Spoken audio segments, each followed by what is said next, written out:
The Seeds of Fury: Hitler's Early Life and Rise.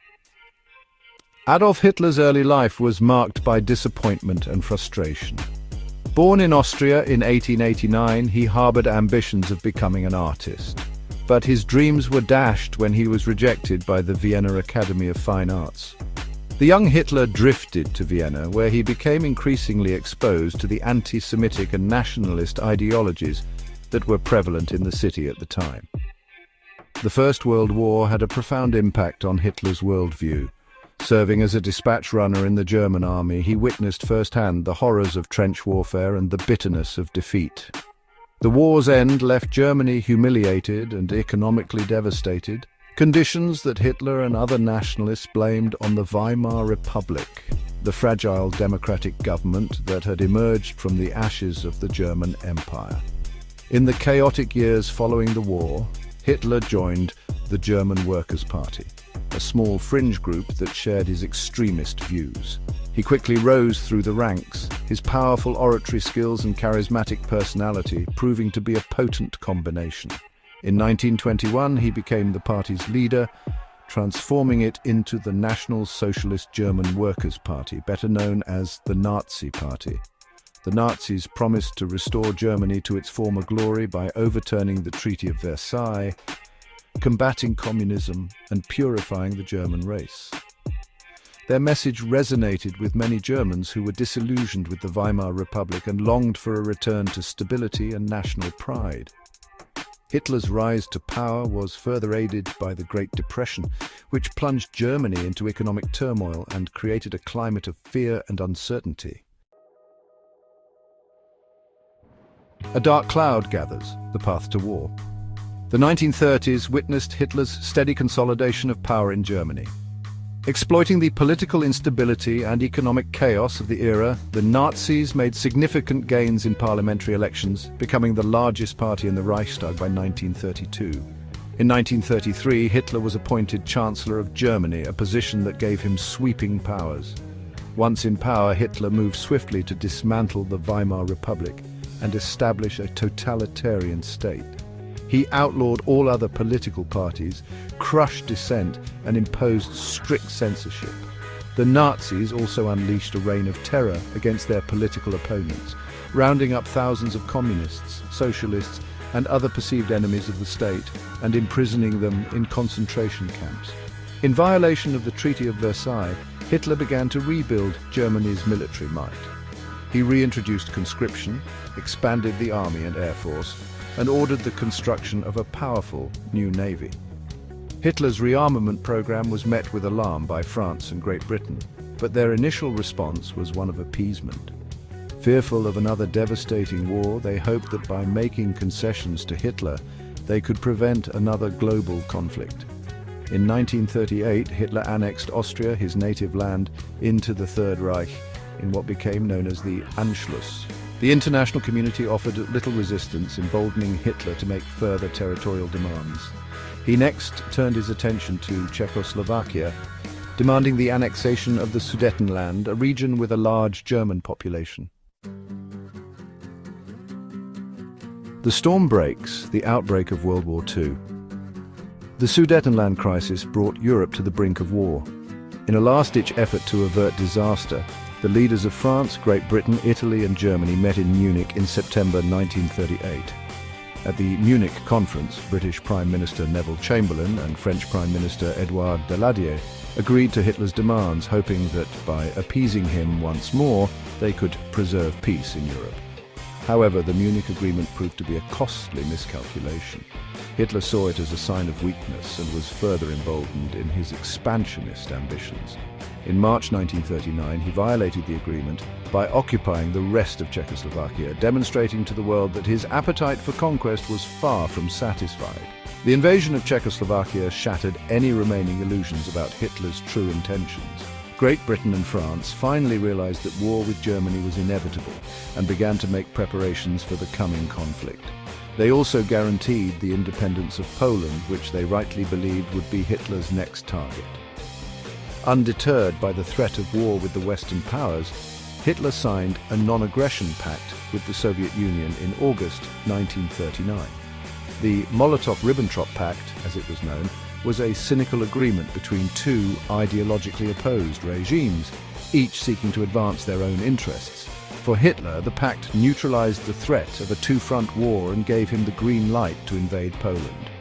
On September 1st, 1939, German forces stormed across the Polish border, marking the beginning of World War II.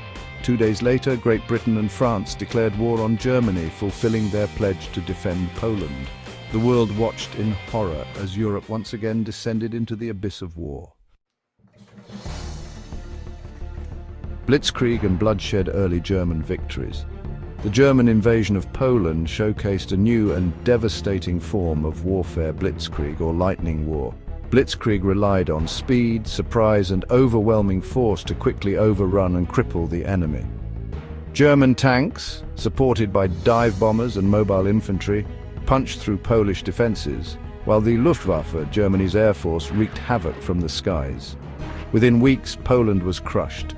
Its outdated army no match for the Wehrmacht, Germany's formidable military machine. The Soviet Union, in accordance with the secret protocols of the Molotov-Ribbentrop Pact, invaded Poland from the east, sealing the fate of the beleaguered nation. Poland was partitioned between Germany and the Soviet Union, marking the beginning of a long and brutal occupation. Following the conquest of Poland, an uneasy period of calm settled over Western Europe known as the Phony War.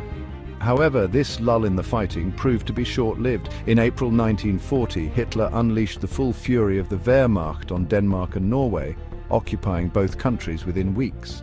In May 1940, the German offensive in the west began in earnest. German forces stormed through the Netherlands, Belgium and Luxembourg, bypassing the heavily fortified Maginot Line and driving deep into France. The speed and ferocity of the German advance stunned the Allies, who struggled to react to the Wehrmacht's blitzkrieg tactics. Section 5. The tide turns, key battles and turning points. The Battle of France, which raged from May to June 1940, was a decisive German victory. The Allied armies were routed, and France was forced to surrender. The fall of France sent shockwaves through the world, leaving Great Britain to stand alone against the Nazi juggernaut. With France out of the war, Hitler turned his attention to Great Britain, launching Operation Sea Lion, a planned invasion of the British Isles. However, before an invasion could be attempted, Germany needed to gain air superiority over the English Channel. This led to the Battle of Britain, a pivotal air campaign that raged in the skies over southern England in the summer and autumn of 1940. The Battle of Britain was a major turning point in the war. The Luftwaffe, despite its early successes, was ultimately defeated by the Royal Air Force, which fought with great skill and determination. The RAF's victory, aided by the development of radar and the resilience of the British people, forced Hitler to postpone his plans to invade Britain. In June 1941, Hitler broke his pact with Stalin and launched a massive invasion of the Soviet Union, Operation Barbarossa. The invasion, launched with typical Nazi arrogance and underestimation of their enemy, bogged down in the vastness of Russia during a brutal winter. This marked another turning point as the Nazi war machine was dealt a blow it would not recover from. Section 6. The Shadow of the Holocaust, Nazi Atrocities. While the war raged across Europe, the Nazi regime was carrying out a systematic campaign of genocide against Jews, Roma, gay people and other groups deemed undesirable by the Nazi ideology. This genocide, which became known as the Holocaust, was an act of unparalleled barbarity, a stain on human history that will never be forgotten. The Holocaust was the culmination of years of Nazi propaganda and persecution. From the moment they came to power, the Nazis sought to dehumanize and marginalize Jews, stripping them of their rights, confiscating their property, and subjecting them to violence and intimidation. With the outbreak of war, the persecution of Jews intensified dramatically, evolving into a systematic program of extermination. Jews across Nazi-occupied Europe were rounded up and deported to concentration camps where they were subjected to slave labor, torture, and mass murder. The camps were designed to be places of unimaginable suffering and death, and millions perished within their barbed wire fences. The methods of killing were horrific. ranging from gas chambers to firing squads to lethal injections. The Holocaust was a crime of staggering proportions, a testament to the depths of human depravity. It is a chilling reminder of what can happen when hatred and intolerance are allowed to flourish unchecked. The world must never forget the victims of the Holocaust and must remain vigilant in the fight against all forms of bigotry and discrimination. Section 7. The walls close in the fall of the Third Reich. By late 1942, the tide of the war had begun to turn decisively against Germany. The Red Army, bolstered by American and British aid, had blunted the German advance in the east and was beginning to push the Wehrmacht back towards Germany.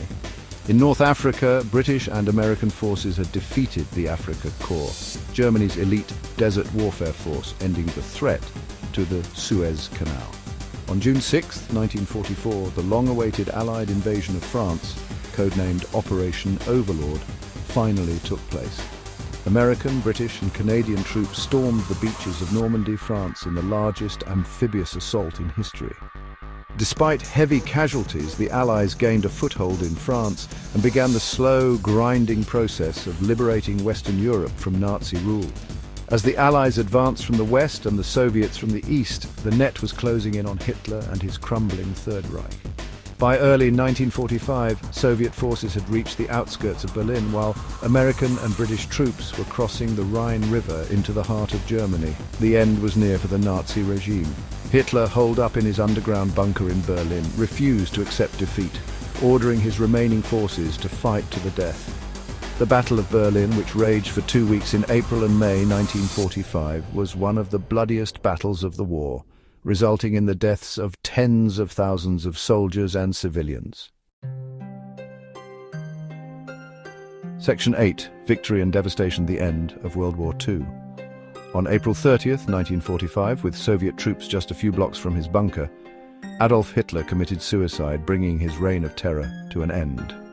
A week later, on May 7th, 1945, Germany surrendered unconditionally to the Allies, marking the end of World War II in Europe. The war in the Pacific continued for several more months, but the defeat of Germany was a decisive moment in the conflict. With the full might of the United States now focused on Japan, the days of the Japanese Empire were numbered. On August 6, 1945, the United States dropped an atomic bomb on Hiroshima, Japan, followed 3 days later by a second atomic bomb on Nagasaki. On August 15, 1945, Japan announced its surrender, bringing World War II to an end. The war had come to an end, but at a terrible cost. Tens of millions of people had been killed. Entire cities lay in ruins, and the world was forever changed. The war had left an indelible mark on the human psyche, a chilling reminder of the horrors that can be unleashed by unchecked aggression, hatred, and intolerance. Section 9. A World Transformed, the Legacy of the War. World War II was a watershed moment in human history.